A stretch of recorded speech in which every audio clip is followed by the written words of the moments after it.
We're live as could be, better than being dead. Hey, this is WeatherBrains episode number 618 for November 20th. This is the Thanksgiving show, and it's the pre-show. This is that wonderful time of the program where we do three things, and you know what they are. If you watch this on a regular basis, we share boring personal stories, humorous anecdotes, and we, on occasion, say outrageous things. And notice I'm so lonely here tonight. It's just me. I would imagine we'll have mostly a full house once the show kicks off. Brian Peters is not here this week. Brian is visiting relatives for Thanksgiving week. I believe he's in Tallahassee, Florida, seeing a Tallahassee lassie. And I'm probably the only guy old enough to remember that song. And if I had a clip, I'd play some of it. I don't. Kevin says out with a question mark. Maybe he'll slip in here. But I think everybody else is here, so we'll see. If not, it could be just me. There's Bill Murray. He's here. I love that email we got, Bill. Bill, you okay there? Man, he is clanging that microphone. Yeah, toward the microphone. So I'm gonna mute you for a second. Let me pull up the this email here. This was a great email. I know this Aubrey's the email officer. And I'm not as organized as Aubrey. I don't get to inbox zero that often. So let's see here. Very important question. I love this. This is a great email. Is there a reason why each main WeatherBrains host always is in the same room when they do the show? James is always in his weird microphone room with the huge news sign behind him. Brian is always in a room that looks to be an abandoned library or a brewery. That's the greatest line of that. Bill is always in a dim office hiding what's behind him. But I took great umbrage to that remark. What do you mean? You are in a dim office and you're hiding what's behind you. What are you talking about? Just because I'm so fat? So what kind of lighting do you have there? Would you like to see? Hold on a second. Yes. Let me send the link here to the guest real quick. Let's see. Here, I'll let you see my lighting. So there you go. Oh, nice. All right, you want to see my lighting? Wow, that is a. Woo. There's the map, and that's some bright light right there. See, that's my lighting. And then here's what I'm hiding. It's just all my weather equipment. Big TV. Bookcase. With some what is this thing? This is guide. What that's is that? The Alabama Public Television television guide for the month. Because it's the only TV what? I watch. What? What do you mean what? You watch public television? Well, if you're going to make fun of me for listening to public radio, I got to watch public television, right? Yes, National Public Radio. I actually am good friends with the guy that heads that up. This guy is Roy Clem. He's a great guy. I'm a big fan. Tell him thank you for all the great programs. I mean, you can't beat Frontline and Nova. And is Elmo still on that program? Elmo and I graduated past Elmo. Grover. Yeah, I think they went to HBO. Teletubbies. I don't know about that either. I missed the Teletubbies somewhere in between Barney and depending on the guests, Mutant Ninja Turtles. The guest will be in some type of awkward place that not even they have the explanation to. That doesn't. The end of the email doesn't make any sense. But he's saying that the guests are in awkward places. Was he talking about our guests last week? I think all the guests. I mean, they're all in awkward places. I mean, see, the deal is, here's the deal. This is a core audio show. This has always been a podcast. And so about, I guess, 3 or 4 years ago, the local people I work for, and, I have to respond to them. I mean, I work for them. They wanted to know if we could port this over to a video version so they could put it on we have a digital 24-hour day weather channel. And they thought this would be good local programming for that station. So I said, okay. And I didn't want to get into in fact, people don't even, look here, hang on. So this is it. All right. So this is all I've got in here. iPad, computer, iPad. There's no switcher. There's no audio board, nothing. This is all done through a little bit of software called Audio Hijack Pro. And so in order to do video, Google had just introduced their Hangout platform, which is what we use here. So they stream live on YouTube. And so they take that on the TV and it works. It kind of switches. I could switch it manually if I need to, and sometimes I do, but typically it switches by itself. Whoever's talking, the camera comes up. But this was never intended to be a video show. And I think I will say, for those that watch, and most listen, but for those that watch, we probably do need to do a better job of reminding our guests that it's video and you might want to throw some light on you. The guy last week was in the dark. I mean, I'll give you that. He was, it looked like he was in a bathroom stall somewhere. But all it takes is a little, anybody can fix up a little quick light. I mean, I've got the TV lights in here, but we should do a better job of lighting our guest. I agree. And in terms of us changing our background, that ain't happening. I love this closet. I mean, I work in a closet, and I mean, up there, Kevin's famous Blizzard hat is up there. And this is it. I mean, I'm literally in this little bitty stuffy room here. And James, how much is that thing you have at home that lets you use a green screen and all that? What do you call that, and how much does it cost? So when I'm home, I have a green screen behind me, and I use a piece of software called Wirecast. How much does Wirecast cost? About $500. It's kind of a higher end piece of software for switching, and the deal is with that, I do television. I'm on the ABC affiliate here in the morning from the house, and in order to do that, I needed some high-end switching because I use video and all kind of stuff. So that's called Wirecast. And so what do you use as your inputs in your Wirecast at home, like your Mac and your iPad, or what? I have the same deal at home. I have a PR40 and it's same interface. I've not changed audio interfaces in like 7 years. It's a Duet by Apogee, and it goes into sources or anything like that. Yeah, well, see, with Wirecast, you can switch anything. I can have any video source I want through that thing. It is a very videos for the mornings through that now. No, I still choose to do that with audio with the Final Cut. And again, you could do it with Wirecast, but for some reason, I just prefer doing it with Final Cut. You get in a habit here, so. Well, we can hear Karen and Steve, but we can't see them. Somebody's mocking us. Yeah, I don't blame them. No, I would be mocking us too. Don't feel bad. Oh, Rick Smith showed up. There they go. There they are. Hi. We're trying to get the proper lighting. We were laughing because Steve's over here working on our lamp, taking the lampshade off. Are you guys in it? You guys are not in the bathroom stall, are you? No, we're not. No, we have. Okay. Into our living room. Yes. Well, you got a fire going back there. That's not a fake background, is it? No, we wanted to set the mood. See, when you get the green wall, you can put anything back there you want. So, well, maybe if our audience, James, would pony up about $2,500 through crowdfunding, we could all have Wirecast, and we could be in Paris or anywhere we wanted to. Yeah, no, absolutely. When I do this show with that, and we did it once at my house. So I forget when, and Kevin mocked me. We did for whatever background I had, so I had to go change it to something else. I never know what to put back there. I just put pictures of weather back there. I'm not one of these virtual set guys. Rick, did you get that email about why we always stay in the same place? We have the same background. Yeah, I did.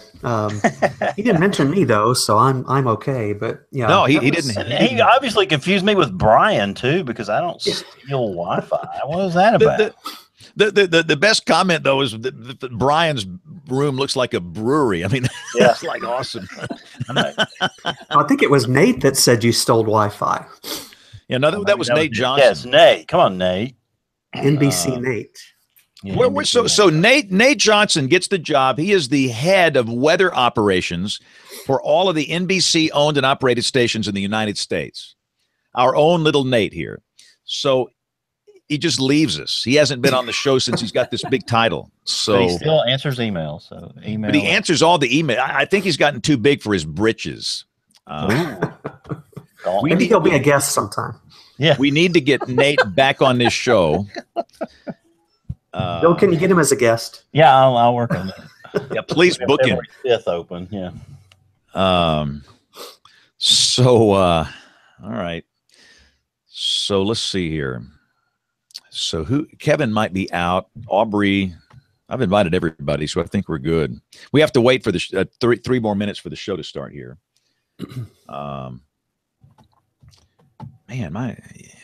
Usually at Thanksgiving week, the email slows down. For some reason, mine has just exploded today. Goodness gracious. It has not slowed down at all. And I'm real bad, I'm real bad about snoozing emails. How do you snooze? And that's like, I typically use Google's client called Inbox by Google. And most modern email clients have this feature, but if you swipe one way, you can snooze it, and you can tell it when you want it to come back based on a time or a location. So I'm pretty guilty about snoozing them for like 24 hours, and the next day they just come back like, do what now? Do that in Apple Mail? No, you have to use Mail Butler, which is what I use to do it. But no, it's Inbox. The one I use is called Inbox by Google. Or you could. I love a client called Spark, which is a great email client. Spark has a really good snooze feature. I'm just learning all kind of stuff here tonight, James. Thank you. Well, the email is, it is a wow. Oh, this is great. So he just sent us another one. Let me mention that Rick Smith happens to be in a boring computer set up in the corner of his house in the middle of nowhere. Oh. And Aubrey and Kevin just hide in their news station offices. Wow. I wouldn't call this the middle of nowhere, but he's right about the house. So James, you got to send us a picture of your office so we can mock you now. Oh, there you go. The goal. All right, so we're about to hit the. But no, Spark is a great email client, but I tend to gravitate back toward. I'm just kind of living in the Google infrastructure, and it's. Can you put all your feeds in there from all your other emails, like your different? Oh yeah. I mean, the way it works for me, I've got like 20 email addresses, and they all the hub. It's the Gmail. I got jspan@gmail.com, which makes me look like I work there. It's like tcook@apple.com, and the only reason I got that is because I'm an early adopter, and so all my emails fit into the Google account, and. Again, the way Inbox does it, that client, it kind of groups them in a really nice way. It's different than the regular Gmail client or the app. But just so my two recommendations for email, it's either Spark or Inbox by Google, and just try it sometime and you'll see. But again, the only problem with snoozing emails is the fact that they come back like roaches. I mean, and I'm very guilty about snoozing the things till 8 o'clock the next morning. 8 o'clock, boom, boom, boom, boom. And welcome to our television viewers. It is 30 minutes after the hour, and we are about to start this program. Aubrey, how are you? I'm good. How are you guys? Good. Let's get this thing rolling since we are set here. We're going to hit recorder number 1. And recorder number 2. And here we go in 5, 4, 3, 2, 1. It's the Thanksgiving edition of WeatherBrains. This is episode number 618 for November 20th, 2017. This is the weekly show all about weather. 618 episodes, and they said it wouldn't last. So thanks a lot. We have some outages this week. Brian Peters is stealing Wi-Fi in Tallahassee, Florida tonight. And apparently didn't steal it very effectively because he's not on the show. Brian should be back next week. By the way, I'm gonna rat out Brian here. So we went to a Vortex Southeast workshop on Friday of this past week. And this was in Huntsville, Alabama, and marvelous. Everybody knows about Vortex 1 and 2, and now this is Southeast. And this Vortex is designed to do research on tornadoes in Dixie Alley in the Southeast United States, which is of great interest because I am here in that part of the world. and it involves physical science and social science. And it is a marvelous, marvelous study. And but we were up there, and Brian said, man, I want to get one of these new iPhones. And I made the mistake. I guess I baited him. I said, Brian, they get new shipments of these things. And there was an Apple store in that complex where this hotel is located. And he called down there, and they just got one. So Brian spent $1,200 on a stinking phone. So I guess he's down in Florida showing off his phone to all of his relatives. Hello, this is Brian. Look at my new phone. I hope he's working enough to earn some more money. Good grief. I'm about to say, come on, man. Federal pension. Yeah, see, Rick is going to have that one day. Rick's going to retire. He'll have the big government money rolling in, and Rick will have the newest and latest phone. I'm looking forward to that day. Going to run out of money then, so. Yeah. So Rick Smith is, for those that don't know, he's the warning coordination meteorologist at the National Weather Service in Norman, Oklahoma. And Rick, I am so thankful that it's quiet this week. Every day that it's quiet, I'm thankful for. So yeah, it's kind of warm and not very Thanksgiving-y for a lot of our area, but hey, it's better than the alternative, so we'll take it. Yeah, we are in our late fall tornado season here, and we can have violent, severe weather outbreaks this time of the year, and we are in a cold, stable air mass over here. Aubrey Urbanowitz, how cold is it in Harrisonburg, Virginia? It's so cold. It's this cold. Wow. And for those listening, she said that. It's cold. It's pretty cool. It's definitely, after such a really warm October, it wouldn't be so bad if October hadn't been so warm. So it's been just noticeably cooler because October was so warm. So it's definitely on the cooler side. We've only had a couple days in the 50s. So we've definitely been on the much cooler end of things. I saw some video coming from Snowshoe Mountain, West Virginia. Oh yeah, the snow showers coming through. Looks like they were making snow, and snow was coming down. So they got to be happy up on the big mountain, huh? Oh yeah, I don't know how much they actually got this weekend, but I know our Allegheny Mountain regions did get, I think, 1 to 3 inches. So definitely, 'tis the season. Lake effect. It is. I'm seeing all these pictures coming in from. I saw one from Lake Ontario today in the lake effect snow belt, and it just looked like a Christmas card. So it is. We're getting into the season. But Bill Murray, would you please take the helm and introduce our guests so we can ask them some nosy personal questions? Yeah, James, we've got a great husband and wife duo tonight, and they're thanks to him. He's the one who suggested the show, so we had to invite him on too. But he is an AMS certified meteorologist at Weather Nation Television. He got his meteorology degree from Linden State College in Vermont. He's been a broadcast meteorologist in Winchester, Virginia, Burlington, Vermont, West Palm Beach, Florida, now in Denver, Colorado. Steve Glazier, welcome to WeatherBrains. Well, thank you, Bill, and thanks for taking the show recommendation. Well, sometimes you just get one, you got to take it and run with it. But we thank you for suggesting it.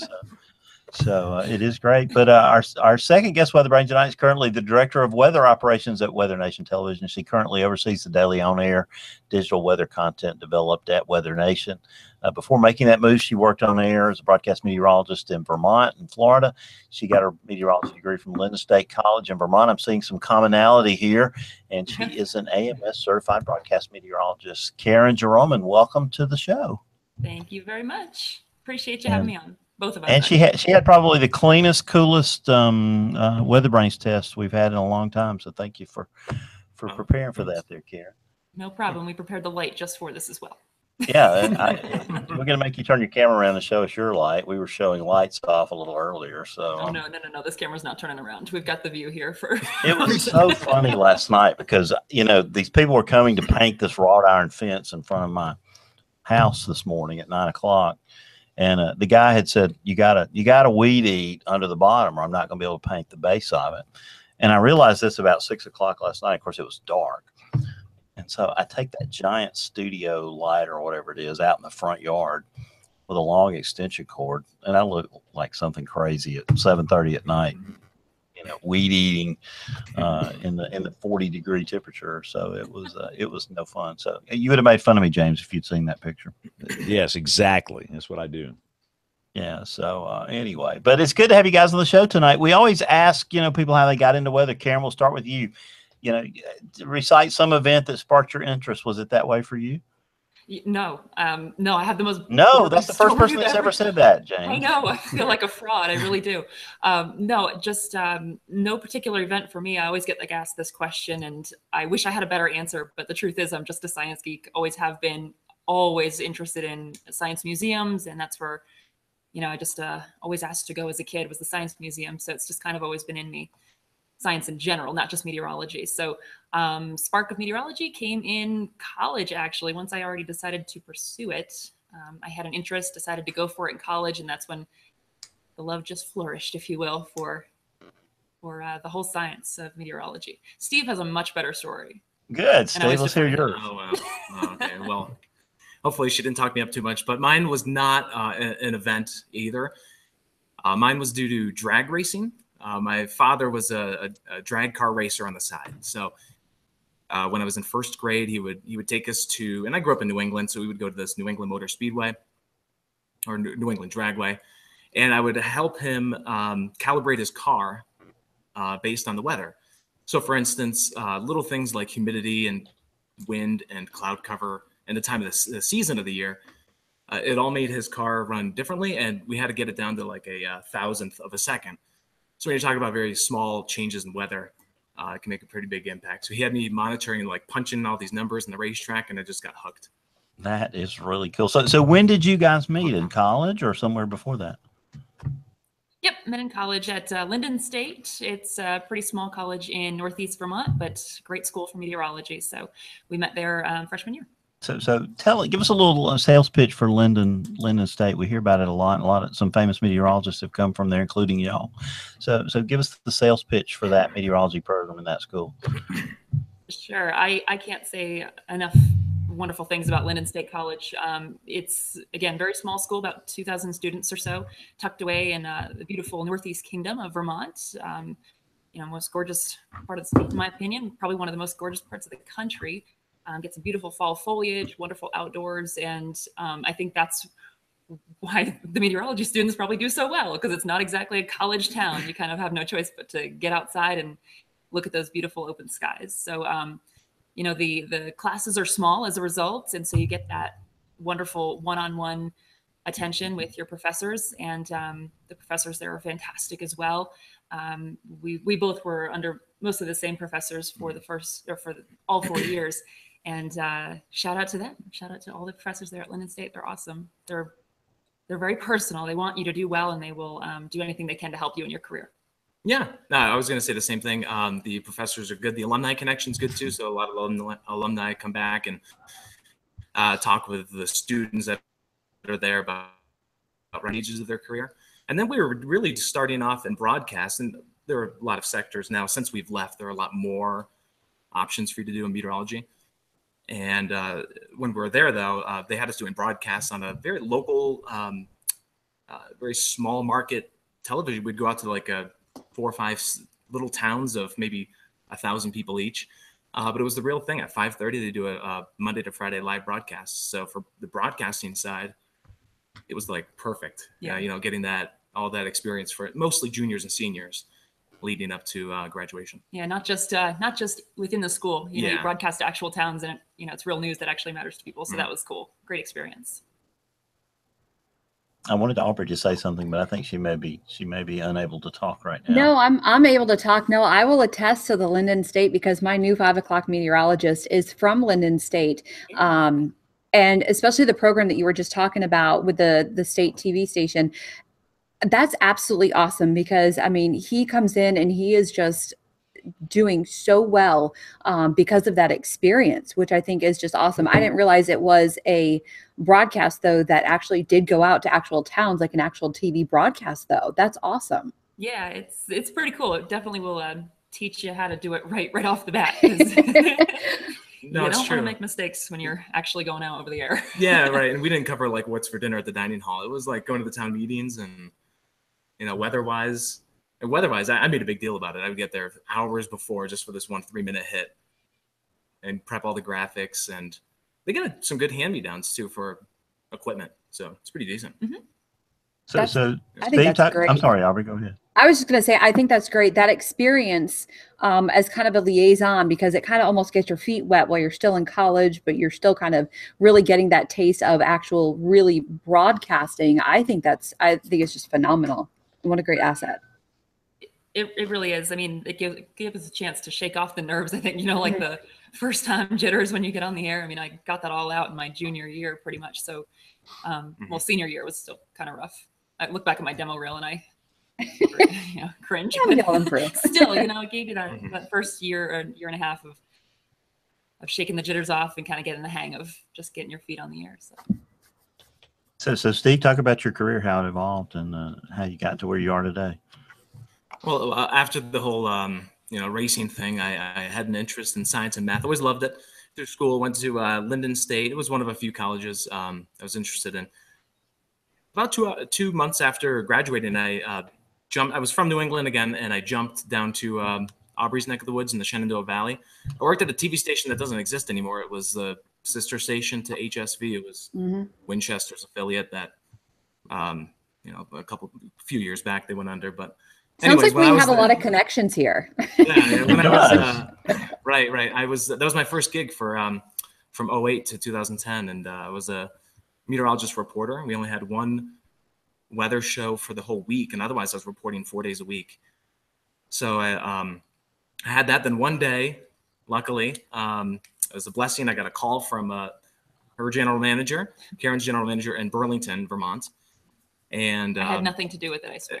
That's the story. And they said, "What about this guy, Steve?" So I went up and interviewed, and I worked there for 4 or 5 years with Karen. And then we jumped down to West Palm Beach, Florida, for a CBS affiliate down there for a couple of years as meteorologists on the weekend, and then went to Weather Nation here this year is the most recent of those moves, all on air. And I did about maybe 4 or 5 years of reporting too for the first few years. So do y'all come as a package? Well, I guess we didn't mean for it, but it's been, I don't know, for anybody that may be in the same boat or younger, earlier in the career, I just kind of slid it in there a couple of times during interviews. So, my wife does the same thing, and who is she? And then they've actually either created positions, or if they've really wanted one of us, they've made things work, shuffled things around so that we could both get a job to make it easier, which has been nice. Wow, that's a real luxury. That is a testament to your skill sets. Yeah, I think we have a rare story, honestly. But I think, I don't know, maybe there are some other couples out there. I know a few other couples that, are meteorologists together, and they all have their own story. So that's kind of ours. I feel like we've just kind of been lucky to have opportunities at the same time for most of our career. So I'm reminded of a USAA or some sort of military financial institution commercial that I see on the football games on Saturday, where the husband and wife are going back and forth, and he says, "She only had me by 1 grade." Is that what you have to throw that in there sometimes? No kidding, right? No, like I said, we just really have. I feel like we've just really gotten lucky, and we've worked hard to do so. It's not exactly easy to bounce together. So a couple times it took quite a bit of searching and finding the right opportunity. So here we are now in Denver. And I was sad to not make the couple show. I didn't realize what was happening. I was like, we could have been on there. Yeah, but you had. Thank you for having us, anyways. Oh no, we should have had you around Valentine's Day, I guess. But no, this is perfect right here. We've got lots of fun things to talk about tonight. So I don't know that I know a whole bunch about Weather Nation. I know I see it on air and I watch it from time to time. But I don't know much about the company. So talk about its history and where it's at right now. And then this like Paul Douglas's company? Yes. Yep. Paul Douglas, one of the founding fathers, if you will. We have a short history, less than a decade old, I believe. I don't know every single detail of the company, but I will tell you that it's growing every day. It's, again, definitely a newer. It's a national weather network, so you can see us all across the country, of course, all the way through the Caribbean as well. We broadcast across most of the Caribbean islands, a lot of places that got hit hard by the hurricanes this year. We were working overtime for that as well. Also to Alaska and Hawaii, we'll provide forecasts for. So it is, it is free to watch in a lot of cases. We're on all sorts of digital platforms, Roku, Apple TV, Xbox. It's really a very innovative company as far as getting ahead of that TV realm, which I know I've heard you talk about a lot in the past. TV is changing. It's very much a digital wave that's taking over. And I think Weather Nation was one of the first to do a great job with that and stay ahead of that. So we have many a digital platform that we can be watched on. Yeah, and we used to be in that Minneapolis, St. Paul area, and now it's in and around Denver, Colorado. And and it's like Karen said, it's so young and so changing so often too. So even just a couple of years ago, it wasn't much live content. Now it's more and more lives. And we do the regionals. We have 9 regionals that air throughout the day, kind of on a wheel system, where certain times of the day, certain regions of the country will air. And that'll get overridden if there's something severe happening. Certainly we'll override that. But otherwise, yeah, it's a pretty small company. There may be about between 10 and 15 on-air meteorologists, and the whole building has less than 50. Yeah. So it's pretty small and young, but it's growing. It's doing well. Yeah. Growing and expanding every day. Our owners have big visions, and that's why it's exciting to be here at such a time, because we know it's growing. So let me ask you this now: the Direct TV thing, didn't the Weather Channel go off Direct TV for a while, and Weather Nation was the weather provider? Is that still the case? Yeah, we are still on Direct TV and also Dish Network. You can see both platforms. I believe we're butted right up against the Weather Channel on those as well. So you kind of have the option, and it is definitely a direct competitor with the Weather Channel. And we're, like I said, not exactly where they are, of course, because they're a much larger company, but that's the general direction, is to provide viewers with some other option per national network. So I think it was a couple of years ago. That's when I first saw it. I was like, what Weather Nation? It was about a 3-month. There was about a 3-month thing when they were still trying to work out a deal, and then eventually Weather Channel came back on. But I know for that time period, Weather Nation got a lot of viewing from that. Yeah. And also, the start of the company, I guess you could say it's toward the beginning. The affiliates, local channels, every chance they could to utilize the local ABC or Fox or NBC, CBS, whatever it was, to kind of partner up with those stations, and that got the Weather Nation name out there as well. Eventually, I believe that's probably going to change, because again, the company's brand new. There's always new visions, but that was a great way for Weather Nation to kind of branch out to those local markets, which ironically, that was our last station before coming here. We were at one of those local affiliates down in West Palm Beach. So what we would do as part of the local was, the whole channel would air the national segments that they would do out of the Denver area, but then us as local affiliates would also interject with those localized forecasts. So it's a great way to see not only the national, the local, but kind of a regional feel as well within the channel. So here's the hard question I ask everybody. You're in the same boat we're in. People get weather on their phone.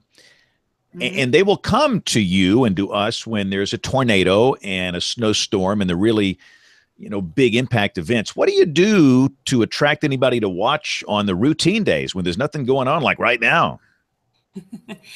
Well, that's where national comes in. You have a lot to choose from. There's always usually something going on around the country. Even though it's a somewhat slow week, there's always something. I mean, this week's aim, of course, is people are traveling. So we've got the whole country covered, and that's kind of the angle we're taking, is travel weather, no matter where you're going. So that's how you step it up, is kind of find the story, even if there isn't an obvious headline. Right. Because we usually kind of tailor, 3 top stories, if you will, or maybe more if there's more going on. So I guess if it's quiet, which there are times, in between seasons, if you will, where I'll kind of search when I get in, search for maybe some top ideas, and then just focus on that. Like Karen said, across the country, generally, there's going to be some day that something is going on. So otherwise, we just try to be there all the time. That way people can just kind of have it in their mind, like, I might as well turn it on, because they're 24/7. Yep. So here's my question. So let's say I get weather on my phone. Why would I want to watch you or anybody else on this show? Why do I need to watch you? I can just get this stuff on my phone. How would you respond to that? It's the human element. I mean, we all face that, whether you're a national or a local channel. I think with broadcast, yeah, sure, you can find it on the phone, but does an icon tell you much? That's always my argument. Does that little icon with a couple of precipitation drops out of it tell you that that's going to be freezing rain for your morning commute. No, you need that human element to interpret the weather, I think. Yeah, and I know I always like that human element too, just to answer any questions people may have. It is getting tougher and tougher though, just to even the way we write teases and so forth, not to be too generic, but to give them something specific. And I think that comes in maybe when we make some specialty graphics or talk about something that's down the road, or maybe going a little bit more in depth, kind of think outside the box of what might not be available on the phone, and kind of talk about that. And do you know if your revenue is mostly from digital or over-the-air television, or do you all dabble in the business side of it? But I have an inkling the digital does a pretty good job at keeping us going. And that would be app, web, all that kind of stuff. Yeah, Roku, those digital platforms were top 10 apps on Roku. I mean, that's where. Okay, that's so where you're talking about the people are actual going. television feed, the over-the-top boxes then, like Apple TV and Roku and all that. Yeah, exactly. All that stuff. Those digital platforms, we are all over those and have been for years. So I think that's definitely driving a lot of what our company does. Not so much those, on-air hits or the affiliate hits, but where people are going. I mean, we're two of them that have cut the cord a long time ago. I don't pay for my cable service. We're doing the whole millennial thing. We're just getting certain channels. Yeah. And the antenna's right over there. I know. Yeah, so I think that's where everyone's going, and because the company has been on that for years, I think they've learned to. So Again, is there I don't have exact numbers. is there a cost for the Roku subscription, or is it a free subscription? Because I get it off of Dish. I don't know. Yeah, I don't have Roku. I don't know how that works exactly. I know, and I'm bad at that part too. I'm not sure if maybe you can try it free for a little while, but I don't know if there's a. Does the Weather Channel play in that I space should too know that. on set-top boxes, or do they? Yeah, I believe they are. So, I suppose, huh? Rick, I think it's really cool how they're sharing their earbuds. Isn't that kind of romantic? That is. I just noticed that. That's very convenient. So Reminds me had of a fire when going, we too. shared That's a them in great Norman on. that's right. Nothing like sharing your earwax for an intimate experience. Share something. With the fire going in the background as well, which we I was going to say the fire kind of puts it over the top. So how's the snow season been in Denver so far? Oh, pathetic. Well, yeah. for Denver proper, the mountains are doing great. Yeah, the mountains are somewhere between, I think I checked last week, 60 and 80% of normal. But Denver itself, we've had a few little storms, but this is the time of the year where we can start to get some bigger ones. And we've had just little ones here and there, not a lot, maybe on the season. We had an early one. I think it was October 10th, a very early season snow. That dropped a few inches of wet snow, but it was 69 and dry and sunny. Going to 70 or so for Thanksgiving is nice and holiday feel around here. There you go. So quite a hurricane season. You guys were probably wearing yourselves out in August, September, and into October. So talk about the hurricane season we just went through. Yeah, that was trying. that was challenging for again, kind of a smaller station when it comes to national coverage, and for how much of those areas we cover. We cover all 50 states, of course, and as I mentioned earlier, we cover all through the Caribbean. So that, yeah, it was tough. It was a long stretch from pretty much late August with Harvey all the way through. I mean, September just disappeared.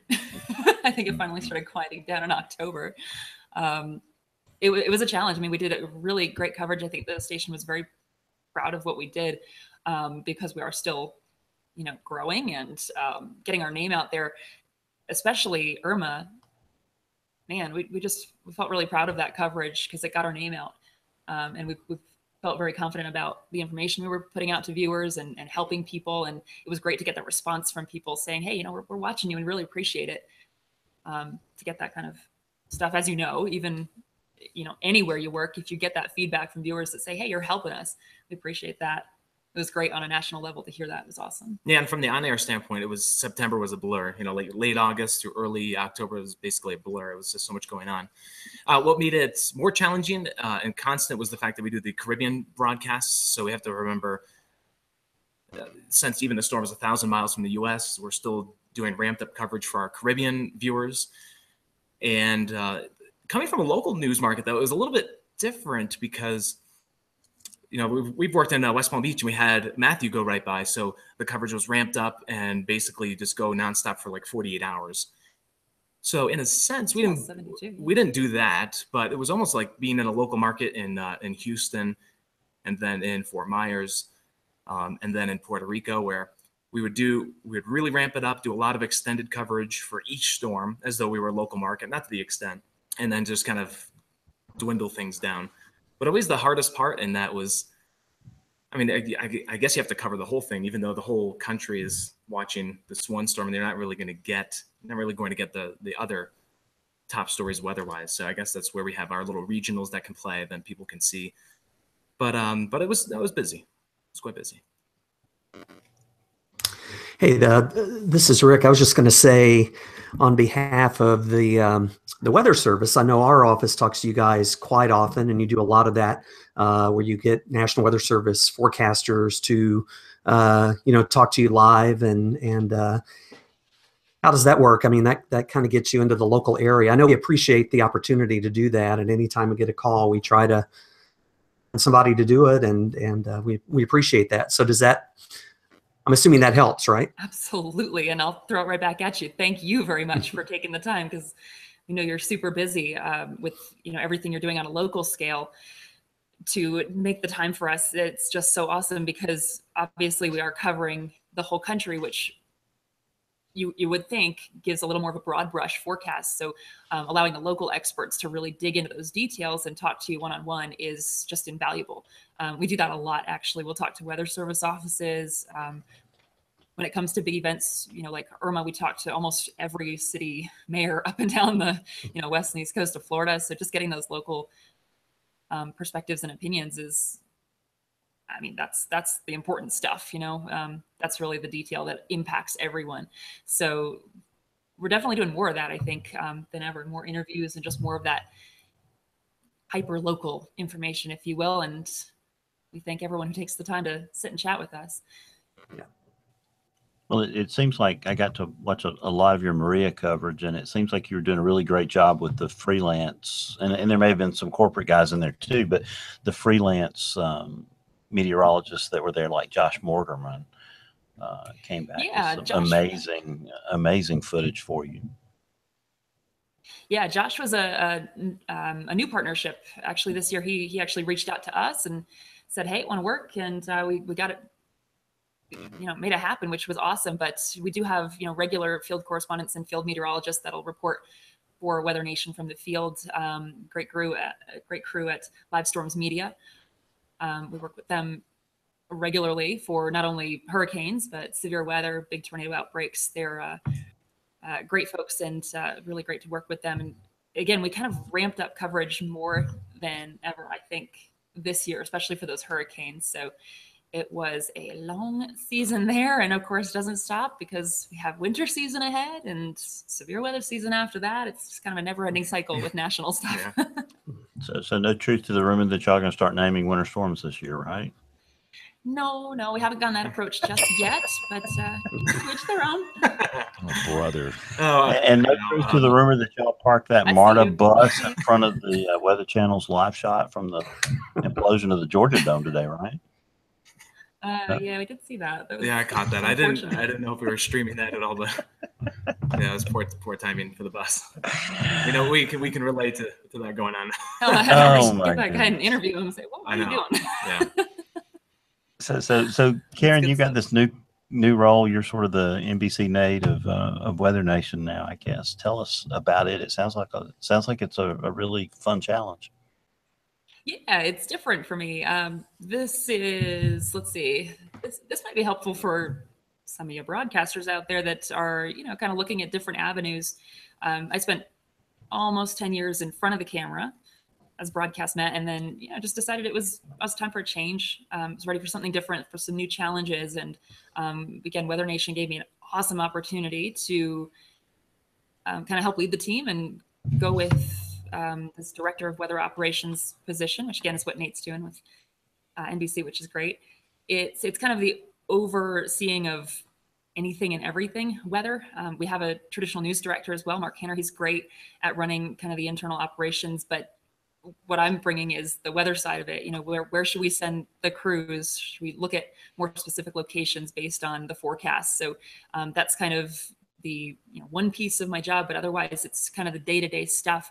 If we're looking for those top stories of the day, I'll kind of work with our team to bring those stories to life a little bit better and maybe give some suggestions as to how to present that best on TV. Because again, the broadcast background, I have all the consultant knowledge in my head, and it's just so great that I can, help bring those little details that really do make the broadcast sing. As much as I don't want to say it, the consultants were right in a lot of sense. So, James, she said the C word. Some of that information to Weather Nation. So do you guys have to say track or tracking every other sentence out there? We're tracking, yes. No, we don't. Karen doesn't have us in the contract, right? No, we are true to weather. That's the beautiful thing about Weather Nation. Right. We are very true to weather, but I'm kind of the annoying bug that says, "Don't forget, you are on TV." I'm the consultant now in a way. That's true. Ooh, oh, there you go, James. Ooh. So if I've changed sides. So if you could give advice to Aubrey and James here and all of us that do local weather, what advice would you give us? Let's get some consulting tips. I want to hear some consulting tips right now. Oh, it's tough. I hate to say it. I mean, because obviously I am true to the weather hardcore. So I'll say, educate your viewers, but don't get so complex that you lose me. It is still TV. People want to be entertained in a way. So I think finding that balance is always the hard part for us as broadcast Mets, is making it interesting and making it fun because you are on TV, but, teach people. You're a scientist. You can use that information that you have and bring that to life some way for your viewers. So that's my advice. Educate, but don't go too far. Okay. Okay. So how often do you have sessions with your on-air talent? Is this like a weekly or monthly thing, or how often do you do that? Well, hurricane season kind of shut that down. We were just kind of, we were going. But I try to do, about a monthly, I'm fairly new, to be honest with you. We only started at Weather Nation in January. So with my role, maybe a monthly get together with our Mets and we'll talk about the shows, kind of look at them, review them. The producers, same thing, kind of get with the producers and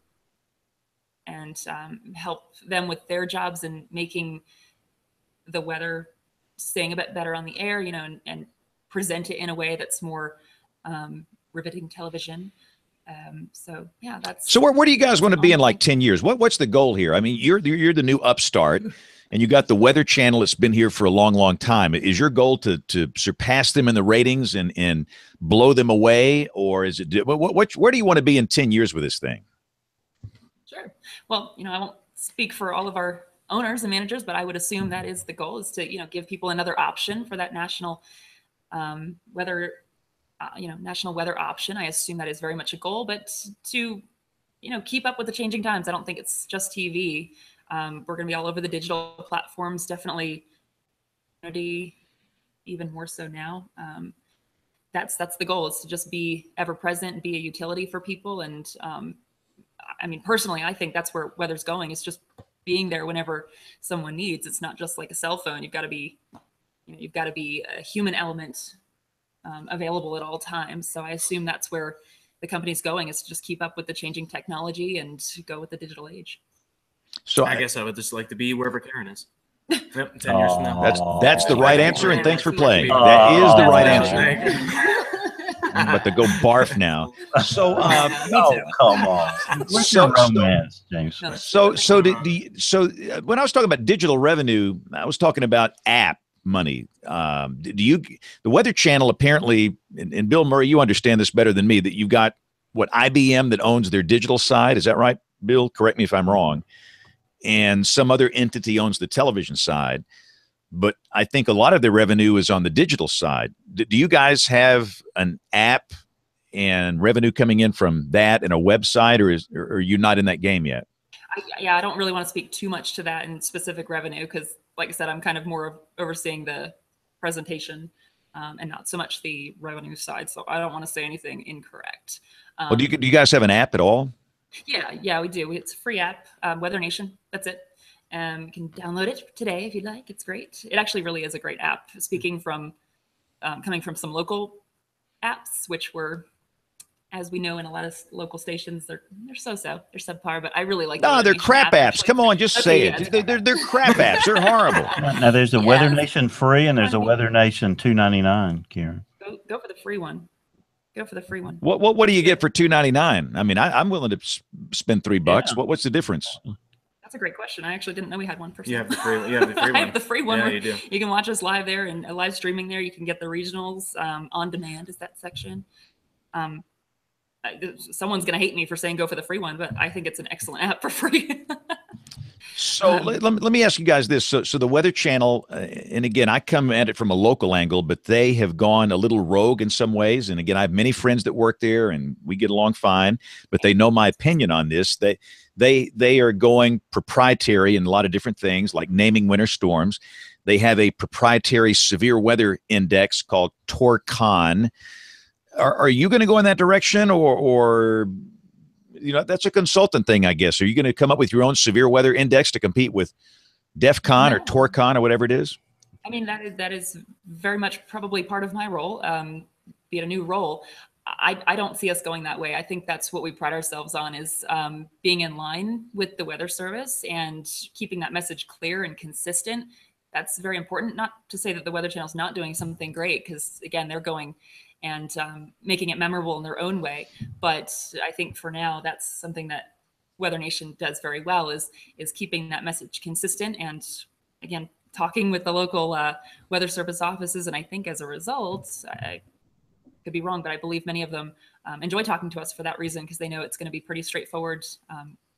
The forecast and the information that they're trying to get across is the same thing that we are telling our viewers. And from when I get in on a daily basis, usually you'll see, if you watch, we'll put out a lot of those SPC maps.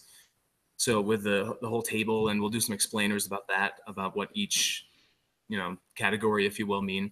And then we really keep a very close consistency with the National Weather Service. The one con about my spot as on air is I don't get to do as much forecasting, because it's a lot of, I'm building my own shows really and our team helps out. But nonetheless, we don't have set people just to make the shows. It's, some of the on-air talent doing it. Yeah. So I'll focus on that, but so I don't get to do as much, forecasting across the country. But the pro is, I think, we deliver a consistent message from what the National Weather Service is, work hand in hand with them, from temperatures to precip amounts. So, and then the SPC maps and watches and everything. So we just try to keep it a similar message to eliminate a lot of confusion. And so for the big systems like these hurricanes this year, do you have your own people you send into those areas, or do you rely on others from local stations or stringers or some of these storm spotter networks? How does that work? Sure. Well, we do both. We have a partnership and part ownership with Live Storms Media, a great field storm chasers, I think is an appropriate term to use. They're meteorologists and chasers of all sorts, so they can go and take those observations. So we will work with them for hurricanes, but because of the partnerships we have with some of these local stations as well, sometimes we will use them if the storm's in the right spot, if if that makes sense. So we have a handful of local stations that are affiliates, as we call them, with Weather Nation, and let's see, West Palm Beach, Florida is one of them. So we were utilizing their work, some of their video and such for Irma. And let's see, there's one in Mobile, right? Yeah, Mobile, Alabama, Tallahassee as well. Yeah. So anyway, I don't have the full list off the top of my head, but we do utilize their video and their content. We most recently actually had, let's see, a couple of reporters out of West Palm. They sent us special stuff. So yeah, we will air their content, and likewise they get our product on there. A lot of these local affiliates, by the way, are like their .2 channels, or their digital channels, that they will air our national segments in combination with their local weather forecasts. So on the pay app, Karen and Steve, is this forecast coming from the NDFD, or is this a proprietary forecast that y'all develop in-house? That'll be Weather Service information. And the alerts, are they like Polygon based or county based, or what? Can you say? I don't believe we have the geofencing capabilities on. Maybe the pay one does. I hate to say that I don't know the answer to that. I apologize, but maybe the pay one does, but I know for the free one, you can, turn on certain things for your location, but I don't know the answer to that. I probably should call up our digital manager and ask them Well, that's for really you. I cool. promise So I'll it's get something you to the put on answer. the list of things to do for tomorrow. So Yeah. it is a Great. good looking app, though. There's no question about that. So you mentioned the word scientist, Karen, there for a second. Talk about, there are a lot of folks that say, the station meteorologists, the on-air meteorologists are the station scientists, so they should be speaking to climate change. So, how are you addressing that at your level? Thank you. Yeah. Thank you for buzzing me Thank you. there, Mr. Host. Thank you for that. I'll never use that right ear again.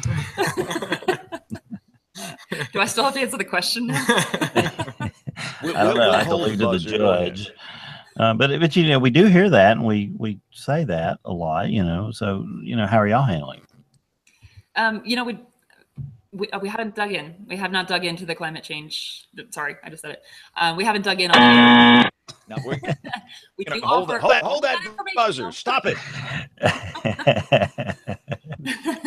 Well, obviously. And listen, before mad at me, the reason that topic tends to evoke a lot of emotion, and that can lead to hate and anger and screaming matches, and we don't like doing that here. Although it does make for some great live television, Bill. But well, but if you just watch a couple of Chick-fil-A commercials and just get happy, if you keep up with some media, they go at it, and it's really nasty. And these are all good people, and I hate to see it. And I just don't want this to be that venue where people are screaming about the subject. Yeah. Pretty. I won't scream, I promise. But Yeah. we don't quite touch it. On the air, but not on the air, but certainly in our digital or web platforms, we'll post the facts. That's all you can do is just post the facts, and people will take what they want out of that. We'll just leave it there.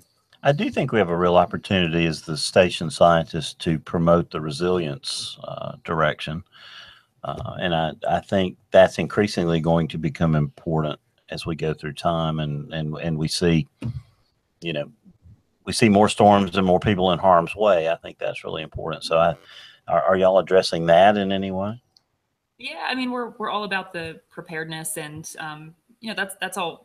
That's really what we're there for as broadcasters, is to give people the heads up, let them see the impacts, and then after the fact, it's always same reaction as someone said, "Oh, I didn't think it would be that bad," and maybe that's enough to make them, make their own decision. We're not forcing any yes or no answers down anyone's throat, but we're just providing the facts. But as far as the resilience goes, I mean, I think that's an obvious. Depending on what part of the country you live in, perhaps you're seeing things change in different ways. And I think, perhaps their eyes are just being opened on an everyday basis or a seasonal basis. And we can just present the facts, as and people will take it or leave it. Well, there's a real economic reality here, especially coming out of a hurricane season like this one, where it's going to be increasingly a critical component, not only the United States, but around the world too, especially through the Caribbean. Yeah. Just the devastation there this year is just amazing. So, It's a lot of talk about social media on this show, and obviously Rick has a great Twitter feed. James has one of the better ones. Kieran, I wait, time out. Let's get social with social media. Sorry. If I don't say that, could I have like a keyword I could say where it wouldn't trigger that song, or is it? you need to keep a list.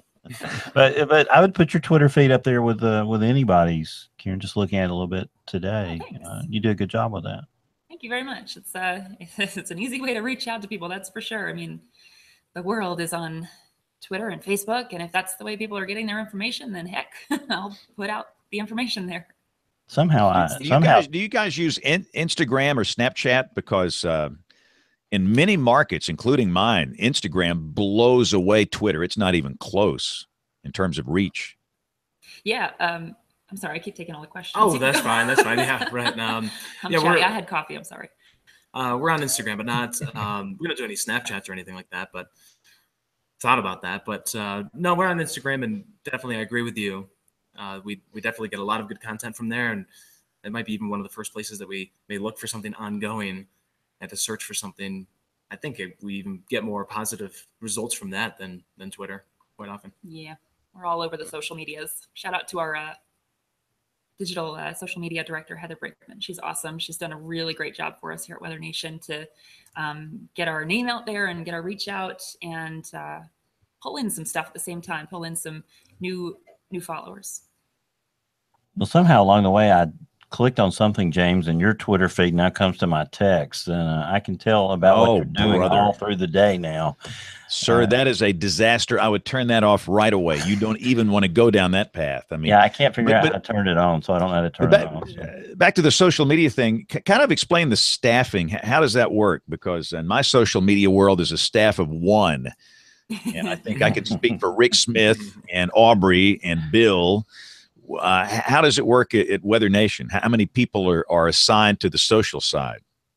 Everyone and everyone. Right. Everybody does their part. So we have one social media manager, that's Heather, that really kind of oversees, puts out a schedule. But otherwise, we're on that. So our responsibilities for some of the day, depending on what day it is and who we have, is to write up a story or promote some kind of post or submit some kind of poll. So we're doing it ourselves too. So it's not a one-man show individually, yes, but the 10 to 15 Mets that we have. Yeah, you could think of it, if I know some stations have, their weather department as a Twitter account and anyone can post to it. It's similar to that. Our station Twitter account is a team effort. Everyone who works there can tweet. They can put whatever they want out as long as Heather says it's okay. How do you handle the trolls? Defer to Heather. She's in charge of trolls. Yeah. Yeah, she is. Yeah, she does a great job at.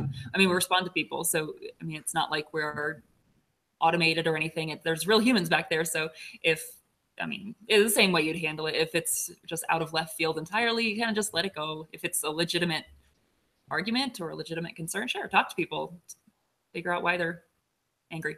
The best part to me is when you post a picture of a sky with cirrus clouds or condensation trails. The chemtrail action team will invade your Facebook page. Chemtrails. And before you know it, you've got like 100 comments from the chemtrail guys, and they're just mean. They're not nice people. And you block them, and they're like roaches. They just come back. My theory is block first, ask questions later. But they're not very nice. I'll leave it at that. And they're probably listening, and they're probably going to attack us after I said that. So. No, never mind. We don't want to go there. But I think it was the Air Force that had an awesome path in the sky the other day. Oh, did they tweet out something or send out something? We'll just leave it there. Did anyone see that? I know that was funny because after that was drawn in the sky, that was one of the first comments on. You mean that? I know what you're talking about. That maybe the third comment was, "There's an example of the chemtrails at work right there," and I'm like, "Okay." Sure. We're being I didn't take us down that path, but it seemed natural to talk that. It was right there. You couldn't avoid it. So y'all can go find it on social media. So talk about work-life balance. You guys are a unique meteorological couple because most people don't get the luxury of working at the same place, and I guess that's a blessing and a curse sometimes. Steve, how do you respond to that? Well, when we took this role, obviously we knew what we're getting into. We're both coming to the same station, so we which would be the third in a row. But we work well together. We're on the same page. Of course, we've known each other for such a long time too, and we've been married a few years, so we know each other well. I made one rule, actually two rules, I guess, and I asked. For one, since Karen would actually probably know more than I would from a lot of the behind the scenes things, since she's the director of operations, I said, well, anything that doesn't really impact me, I don't need to know about it because I have too much in my head anyways, so that's fine. And then secondly, if we have to rant, which we don't normally, it would be just a 5-minute rule. That's about the time limit. But otherwise, no, we just try to keep everything professional and work well together and kind of, branch out to help the team as much as we can. That's all around us. Yeah, no work talk. Honestly, we've done this 3 times now where we work together at the same place. So you kind of have to talk about something else. So we kind of have to keep the magic in the marriage. So there's no work at home. It's pretty much just, let's do something fun. Let's go to the pub. Let's get a beer and not talk about work, So So Now, here's my other half. She's just walked in with our son from basketball practice. So we get I to love do a it. lot of fun things together. This is Elle, Hey. and that's Karen and Hi. Steve, drawing with Weather Nation. So that's Rick, Rick, and James and Aubrey. So Good to see you. Hey.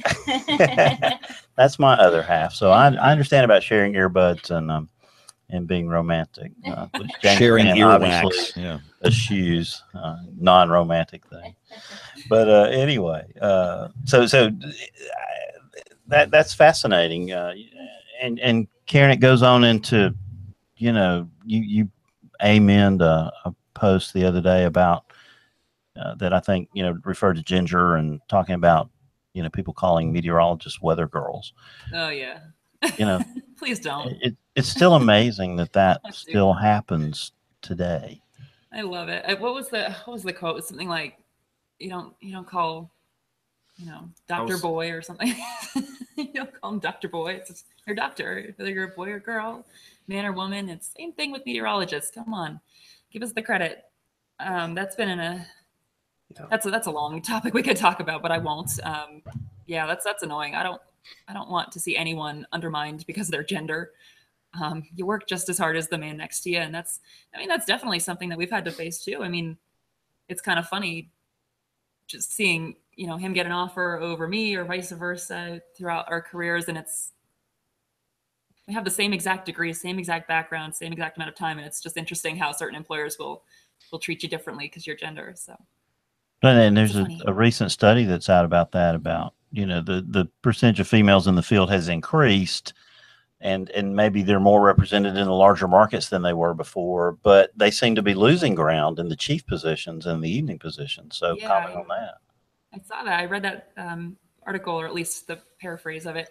I totally get it. I get it. I mean, as a woman, we have different sacrifices to make. I think we're the only ones who can give birth in the relationship. So, of course, you have to think about that as part of your life goal. And that can definitely take some time for a career. But there are some really amazing women out there who are leaders in meteorology, and they've got kids. They found out the balance. We have some folks that work with us to find that balance when severe weather happens, how to come into work, and they do it.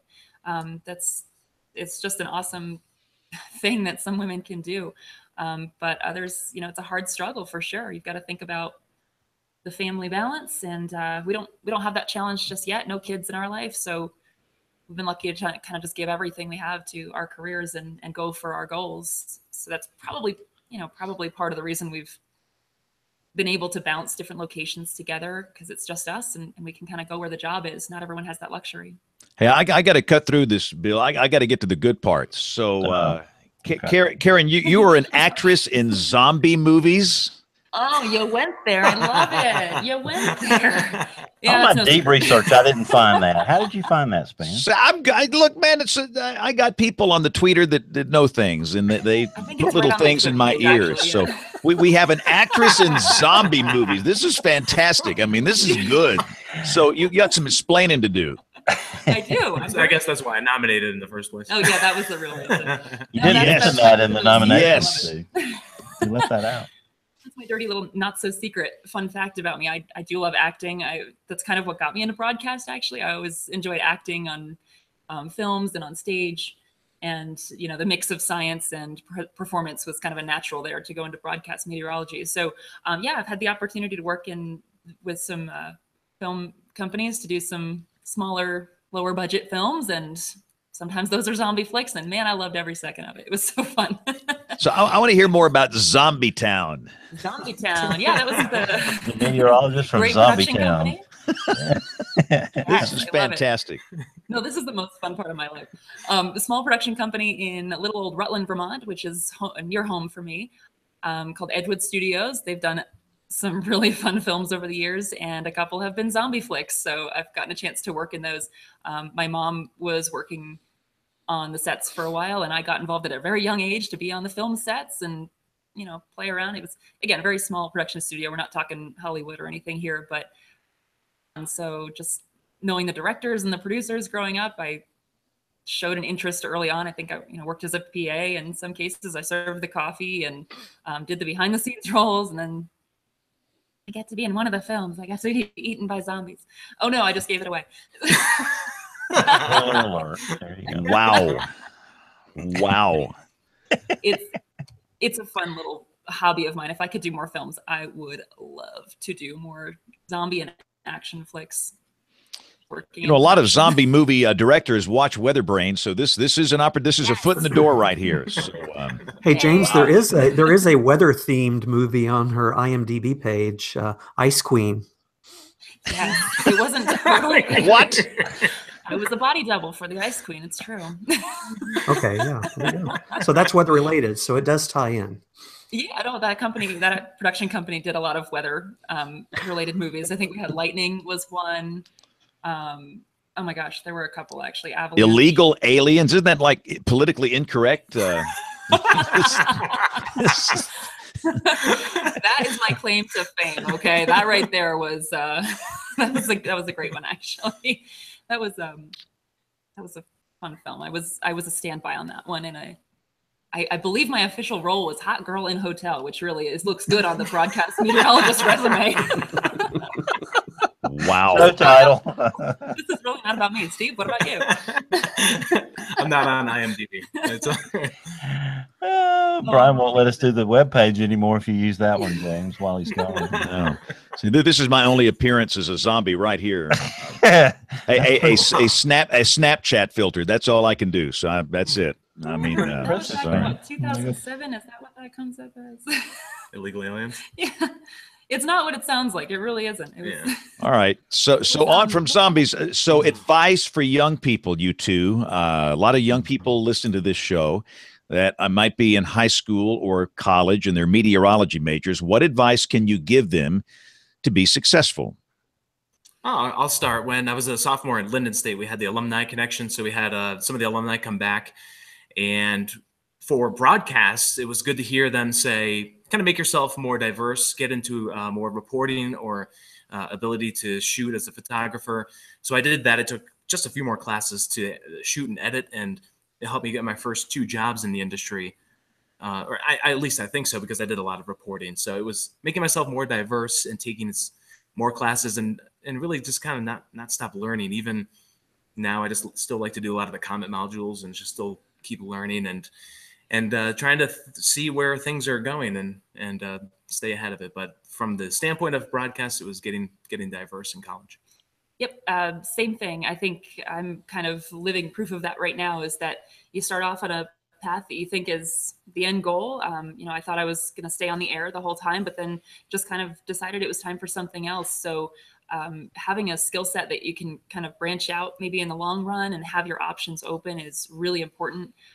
Networking is super important. If there is anyone out there that kind of needs some advice or has questions early on, I will open the door. You can reach out to me if you'd like, because it's just helpful to have someone who you can talk to about the career you're going into and kind of get a feel for what you're getting into, make sure it's right for you. And then having that connection down the road can help you maybe land your first job. You never know.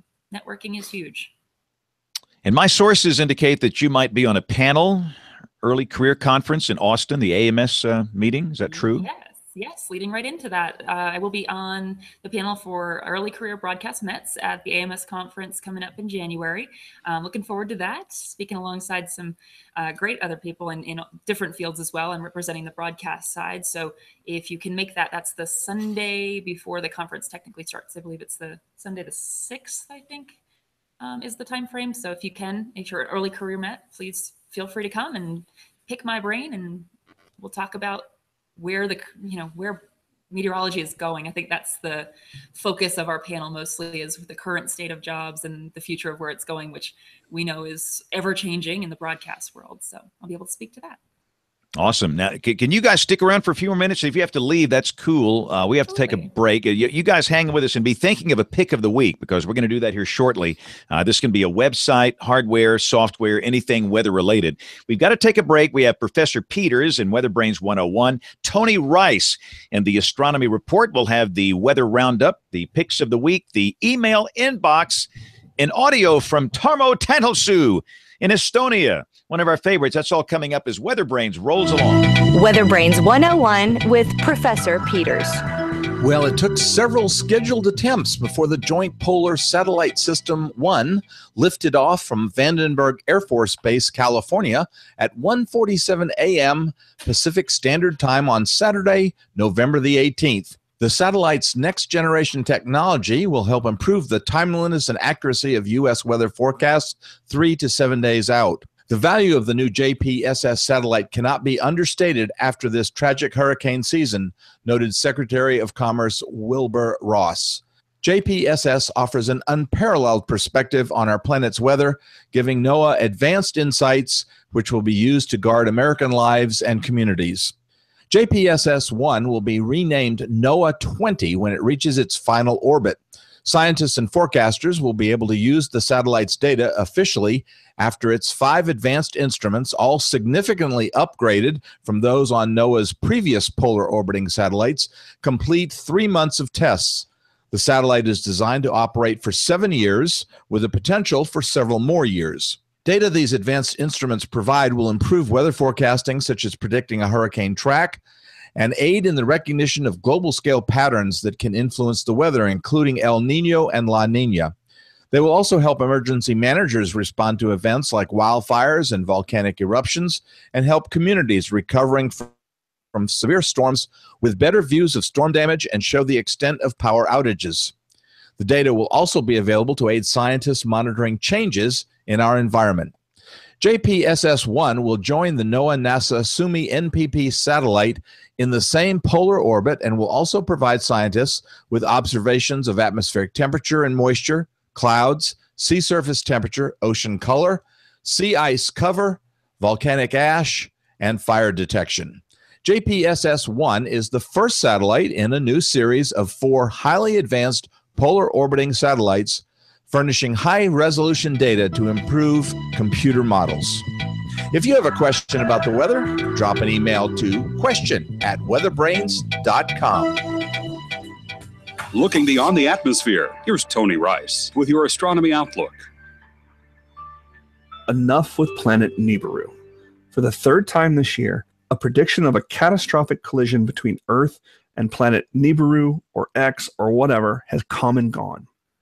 The story usually involves a massive rogue planet orbiting just beyond our solar system, just close enough to be a threat, but just far enough to escape detection. The origins of this story are not in science, but with a blogger who claimed back in the mid-1990s to communicate with extraterrestrials through a brain implant they provided.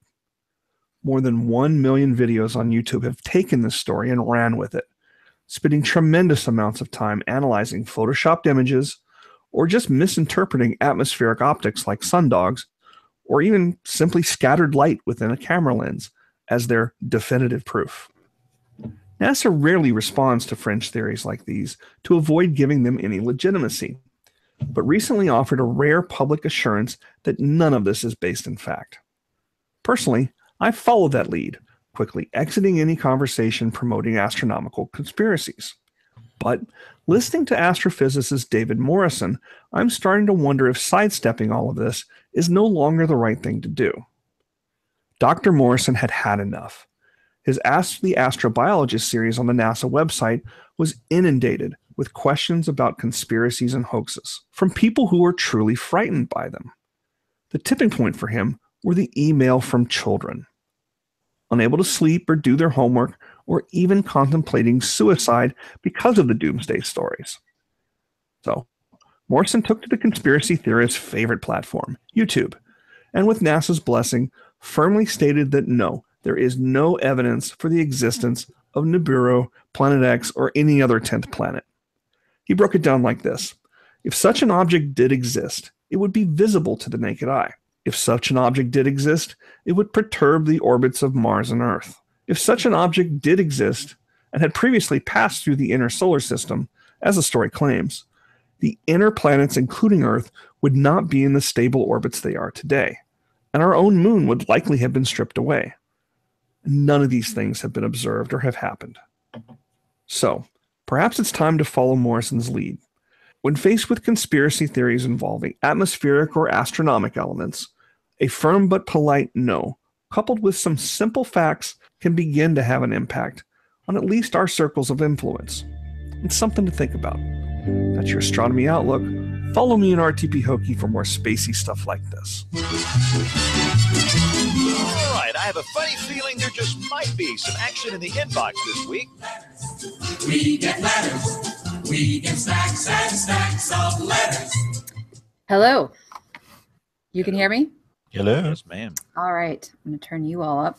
All right. So we have a couple of emails. Not a whole lot today. We did just get one in earlier today from Chuck, who says on Saturday, the SPC put out a 40% chance of issuing a severe thunderstorm watch over northern Alabama. Damage reports and severe thunderstorm warnings were issued from west to east and kept coming Saturday evening. No watch was ever issued. Even though it was clear how the situation was developing, one should have been issued. Did they drop the ball on this one? What criteria led them not to issue the watch? And Rick, you responded. You might kind of comment on that. And not that you know the situation, but I thought your answer was astute. No, I don't know anything about it, but just going back and reading some of the chat logs from the Huntsville office and the SPC discussions, it was one of these deals where there was going to be storms and they weren't expected to continue for very long, maybe just a couple, 2-3 hours. And I think eventually there were more storms maybe than they were expecting. But by that time, the value of issuing a watch is gone. I mean, a watch is to let you know before storms happen. So once the storms are going on, there's not much need in issuing a watch, especially if you expect the storms to die in the next couple of hours, which they did eventually. So anyway, again, I have no knowledge. I was not in either office, but that's kind of what it looked like to me. Yeah, I think it overperformed. I think everybody can say that. But you're right. By the time a watch goes out, the storms would pretty much be in a weakening phase. It was a fairly short-lived event. And quite frankly, a lot of the damage was caused by sub-severe winds. Right. You can have damage of winds of 40, 45, 50 miles per hour. To be severe, technically, it needs to be 58. But that's just one of those cases where it's kind of a marginal situation, and they thought it was best, since the stuff's already going on, it's not going to keep going on to the east. I probably think they made the right call. So, but that's a good email. Thank you, Aubrey. Very good. All right, no problem. Thanks for answering, guys. And of course, we have our audio message from Tarmo, so I will save that. We also did get a message from Maureen McCann, who is the AMS commissioner on professional affairs, and a longtime listener of WeatherBrains. So she wanted to plug some events coming up for AMS, and it looks like we have her booked for a future date, which I'm sure Bill will let us know. But thanks for the email, Maureen. We appreciate it, and letting us and also our listeners know on everything that's coming up for AMS this year. And I believe that is actually all I have. We had the one guy that hated our backgrounds and our sets, but we've already went through that on the pre-show, so we've already covered that. I must have missed that email. That, or I probably sometimes when I go in and I delete and clear out my email, I don't go down far enough, and sometimes I end up going back and saying, "Oh, these are like 30 new emails that I missed from last week." So that he's an instigator. You didn't. Yeah. Well, we don't deal with instigators here. So if you have a non-instigating email. Well, James gave him about 15 minutes in the pre-show. So. I want this guy to send a picture of his office in so we can mock him. The best part of that email, though, it said Brian's office looks like a brewery. I mean, that's awesome. That was supposed to be smelled like a brewery. That's what he meant. Oh, is that what? All right. All right. Sorry, Aubrey. I apologize. Email at weatherbrains.com. We love all your emails. Whatever you want to send us. Yeah, we'll take it. Whatever. When the weather ball is red, warmer weather is ahead. When the weather ball is white, colder weather is in sight. When the weather ball is green, no change in the weather is foreseen. When colors blink, by night or day, precipitation's on the way. I'm just going to cut right. I'm going to ask our guest from Weather Nation, what's the winter going to be like? Go. Oh, luckily I listened to Aubrey's outlook last week, and it's supposed to be an icing event in the Shenandoah Valley. And no, on air we've been showing the NOAA winter outlook that was out in October, and I think they revised it a little bit this month. So we've been running with that. So I guess that means south warm south. Yeah, we are consistent. I didn't do my Yep. forecast this year. I admit, for the whole season. Right. I did not do it this year. My position is I'm not smart enough. I mean, it's all I can do to figure out the weather 7 days in advance, much as do a seasonal outlook. So I'm kind of the same way. If I show it, I'll flash the NOAA outlook up there. But I'm not a big fan of seasonal outlooks. I mean, what do you do with it anyway? With that information, and the skill set is kind of limited. But so Denver, you guys are going to be mild for Thanksgiving. Is that what you said? 70, maybe? Yeah, it's like 70-ish and sunny. Yeah. It's lovely. Yeah, dry though. I mean, the static, everything I touch is electric. It was, I think, a 65 over 8 today. It was something really, really dry. I think the dew point was 2 at one point. So wow, it's pretty 72 for Thanksgiving Day. That's amazing. Yeah, it's the. So, Rick Smith, what's the weather going to be like in Oklahoma City for Thanksgiving this year? Well, it's not going to be as warm as it will be in Denver. That's strange to say, but we're expecting mid to upper 60s, dry, very dry conditions, breezy. So yeah, kind of pleasant. It's not good for the wildfire situation. We had a bunch of wildfires around western Oklahoma today, and we're going to get deeper and deeper into drought the further we go. So, it's an endless cycle. But this week, Thanksgiving, travel weather anywhere in the immediate area looks really good. Awesome. And that's the thing about it. Across the nation, there's just not much going on. It's amazingly quiet.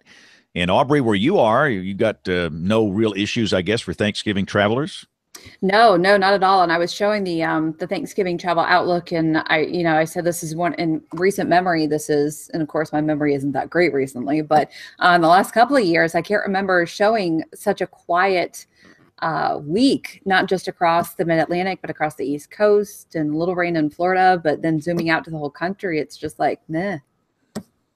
It always seems like there's like a northeast storm or something for Thanksgiving. It always seems like that. Or you leave on Friday and you come back to work Monday, and all of a sudden it's like, oh great, now there's this craziness. But it's good news, at least we can deliver some better news, and they don't blame the meteorologist and the weather for ruining their travel plans to grandma's house. So, and the TV consultants and the blow-dried boobs and all these guys, they like active weather in November because, Aubrey, what is November? Sweeps ratings. But you know what? We're at the end. I mean, it's the last couple of days sweeps. If you haven't tuned in by now. Another show title. What's funny, we've had nothing here, but our ratings are as good as they've probably been in 10 years because of this political insanity. So I'm just thankful that somebody else has to deal with that. But listen, I've got to go do some television. What I'm going to do here, guys, I'm going to play Tarmo's comment, his audio. And I just like to hear the guy talk. This is awesome. But, Bill, I'll let you do the picks of the week. And again, after Tarmo's comment, we'll do picks of the week. And, Bill, you're going to close out the show. So, ladies and gentlemen, our Estonia correspondent. Hello, WeatherBrains. This is Tarmo Danilso from Laguia, Estonia. First, a bit about the weather. Over here, our attention has been caught by a tropical-like cyclone that took place in Ionian Sea at the end of the week, a so-called Medicane. It was definitely surreal seeing a cyclone analyzed without any fronts on a European weather chart. And this was really insult to injury for some areas that already had been experiencing heavy weather. Some have been mentioning that it had a name Numa. To be clear, that was just the name assigned to it by the Free University of Berlin's Adopt a Vortex program. They issue names for all highs and lows. As I'm preparing this message and in fact recording this message, the top global trend on Twitter is a phrase Ta'aliku Tirasa, Arabic for pretty much a school closure, literally suspension of education. Saudis have been having thunderstorms, and those are expected also on Tuesday, and school closures have been announced as a result in some areas. And Saudis being as active on Twitter as they are, this has also manifested on top Twitter trends. And now the main topic, weather apps. I initially wanted to give a few words about the progressive web apps, what I wrote about in the email last week, but that will have to wait until the next week as I actually have a bit of breaking news from Germany. That country at least in my eyes, gained a new meteorological pariah. A private weather company called Wetter Online took German National Weather Service Deutscher Wetterdienst to court, claiming that the weather app Warnwetter, spelled Warnwetter, wetter is of course weather in German. Well, the app is that was released for free by the Weather Service is unfairly competing with the private sector. Despite the name, the app has more than just weather warnings. It also has forecasts, radar, etc. And once again, it's free. The court has now ruled that the app, as it is now, is illegal and may only be released as a paid app and not a free app. This decision can still be appealed, I should point out, but at least parts of the public did not take this news lightly. Over the last days, the company that filed the lawsuit has had to defend itself on social media amid barrage of outrage, low ratings on app stores, and calls for boycott. Germans even have an English loanword for this type of outrage. Now, I'm aware of the thing called the FCC, so I'm not calling it by name. I will just say it's a storm of something that has clearly hit the fan in this case. Something that has hit the fan. Get it? A number of people have been tweeting how they have removed the company's apps from their phones and cancelled subscriptions. Also, yours truly has stopped following them on Twitter, even if the current legal environment in Germany is indeed biased towards the private sector and pretty much not so much in favor of private sector throwing a tantrum every time public sector does something. Well, this belligerence towards the Deutsche Wetterdienst and the defensiveness about the tactics has definitely robbed the German company of any sympathy I had for them. And no amount of damage control, smooth talk, and even I'm seeing they've even had phone calls with some tweeters to explain their case. Nothing would frankly fix their reputation for me. And another front has opened up in this weather war in Switzerland, where an outspoken Swiss meteorologist, Jörg Kachelmann, has been openly attacking Wetter Online for what would appear as a misrepresentation of weather data, like calling satellite-derived products radar images, and not only. His company, by the way, has sided with the German Weather Service in this fight. Now, whether I would use some of the language like he does is up for debate, but folks in Bonn are not really something I currently feel much sorry for. Well, this is still an ongoing story, and to give out all the latest reports and tweets and postings and fights, it would require a show of its own. So for now, I'm going to wrap it up. From Lago Estonia, this was Tarmo Danielson, and hopefully next week, a few words on progressive web apps. I was wondering why Span dove out of the show at 15 till, but I didn't understand that Tarmo was going to have about a 10-minute rant there. So he is officially our new Andy Rooney on the show, obviously. Karen, I picked up something there. I don't know if you did, but it's probably an opportunity, and I was watching out for you guys at Weather Nation, but maybe y'all could start naming the anti-cyclones in the United States. That might be an opportunity. That's really interesting. I didn't realize that. That definitely perked my ear. They name every single high and low. That'll be fun right there. That would get really complicated. How many names can you come up with? Yeah, that would be a little crazy. So I guess we're coming to the end of the show. Aubrey Urbanowitz, can you talk? I know you're muted. You can talk. I can talk. You might not want it, but I can talk. It's been great having you tonight. What's your pick of the week? My pick of the week is this really cool picture from Twitter of light pillars from earlier this month in northern Alberta. Looked very cool. And I guess I never realized that there was an official term for that. So the more you know. Yeah, there used to be a show about that on NBC. The more you know. That's right, Aubrey. Good to have you on the show tonight. So, Steve, I do have a question for Steve. You said you were in Winchester till 2010. When did you leave? It was July of 2010. I got my job here in October. Oh, yep, Just missed missed. Oh, well, it was it was my first job, so maybe I was a little biased, but it was one of my favorite spots, and it was a good part of the country too. So A great part of the country. Yeah, absolutely. And it's, I guess, one of the reasons why I've stayed. Mm-hmm. Outstanding. Rick Smith, Norman, Oklahoma, your pick of the week. And you're muted. You're muted. And that's my pick of the week. So, no.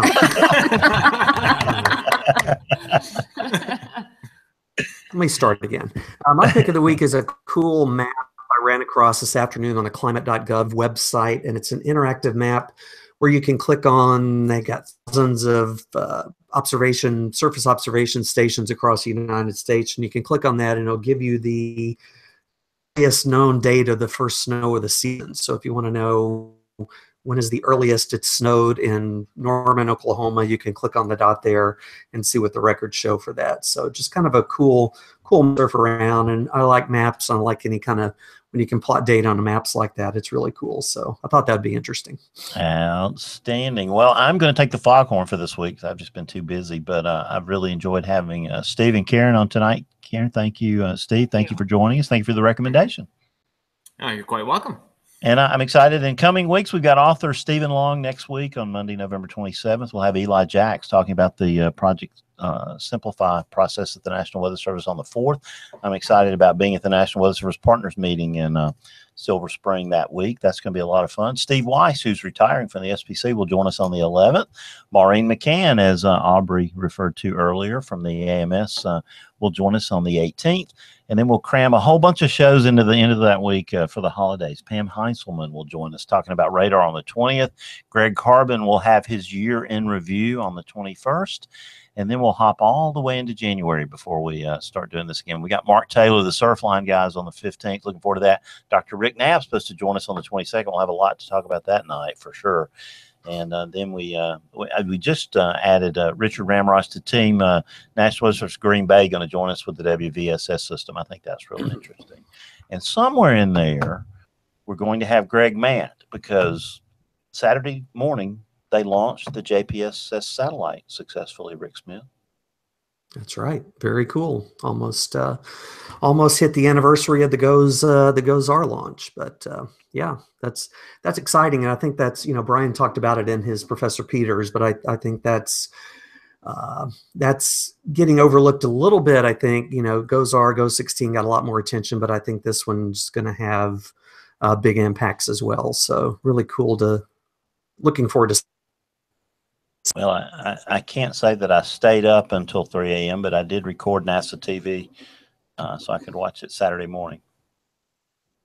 So anyway, it's going to be great to have all that amazing data coming into our forecasting model. So, Karen, Steve, anything to add before we adjourn tonight? Did you want to pick of the week? Yeah, I forgot. Y'all are my pick of the week. I'll just make y'all my pick of the week. So what is your pick of the week? I'll be a good employee here and go weathernationtv.com. Give it a try and check us out. If you're unfamiliar with us, I think we offer some really awesome products out there, so you can check it out if you like and give us a try. Yeah, I should have used the Weather Nation app as my pick of the week right there. Just a little self plug. That's all, if that's allowed. Yeah, of course. Absolutely. Shameless plug. I guess mine would be a different site. If you want to learn about skiing for the week, I'm also partnering with snowcountry.com. That's SNO, no W, Snow Country. I'll be doing weekly video updates for the upcoming week for ski resorts where the snow is going to be. So that's it's no zombie side job, but it's at least it's not hot girl in hotel either. So hey, girls got to make a paycheck. I was gonna say, pretty good. So, which favorite ski resorts in Colorado, guys? Oh, well, all our snowbird gear was still in Vermont when we were here last winter. We were here at the tail end, so we have yet to go. Yeah, haven't been out yet. Right, but we have a lot of big plans. We've heard so many good things about a lot of places. Buena Vista is a nice place. Telluride. These are like nice resort towns. So we have a busy season ahead. Yeah, I can't say I've tried any of them, I'll be honest, but I will. Yep. We came from Florida, so all of our snowboard gear is kind of out of shape. I spent a lot of time in Telluride, and it's a But wonderful town in southwestern Colorado. So, all right, Rick Smith, anything to add before we go? I really wanted to mention this earlier, and I forgot about it until now, but we want to congratulate our fellow Weather Brain panelist, Kim Cloco. This is Kim McLean, who was married this past Saturday, and she's honeymooning and posts from exotic locales. And congratulations to her and her husband, Patrick, and wish them many years of happiness. Outstanding. That's great. We do wish that. And Aubrey, can you say goodbye? No. Goodbye. Goodbye. Well, WeatherBrains is the weekly netcast. It's all about weather. We love doing it every week, and we love sharing this time with you. We love all the great guests that we have. So thanks tonight to Steve and Karen for joining us and enlightening us on lots of things and sharing lots of fun information with us. And we hope we'll have you back soon, both you guys, anytime. Thank you so much for having us on. So how can folks get in touch with you two if they need to? You can certainly email me if you like. If you can spell my name, you can get in touch with me. It is a twister. It's a tough one. K Jeromin, JEROMIN at weathernationtv.com. Or if you can hunt me down on Twitter, it's just my full name, at Karen Jeromin. And that's KERRIN JEROMIN. There you go. Yeah, unique spelling. Good luck with that. Yeah. And mine's simple. The tweeter is at Steve Glazier. All one word. And then it's S Glazier at weathernationtv.com. So feel free to reach out to us. Anytime. Well, we will be watching. So until next week, when our guest will be author Stephen Long, I'm Bill Murray for the whole WeatherBrains gang saying have a great week and see you next Monday night. All right, guys. Thank you so much. You were outstanding. Thanks a lot. Yeah, happy Thanksgiving. Thank you so much. Really appreciate it. Yeah, thanks for the Happy Thanksgiving. Great show. Appreciate it. Thank you. I think that's somehow we're the last to leave the party.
really confusing here.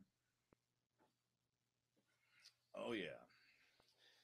So, this is the question we always ask. Why are 6 people still watching this? Wow. So let's turn the camera back on. This is this odd time on Monday nights when we're simulcasting Song of the Night and WeatherBrains. That's an interesting cross. Thank you guys for watching. Great show tonight. Loved our guest from Weather Nation. And hope you have a happy Thanksgiving. It's a holiday week. A lot of folks are traveling and going over the river and through the woods to grandmama's house. So be careful on your travels. Have a great week, and we'll see you guys next Monday night. Thanks for watching. Have a great weekend. God bless.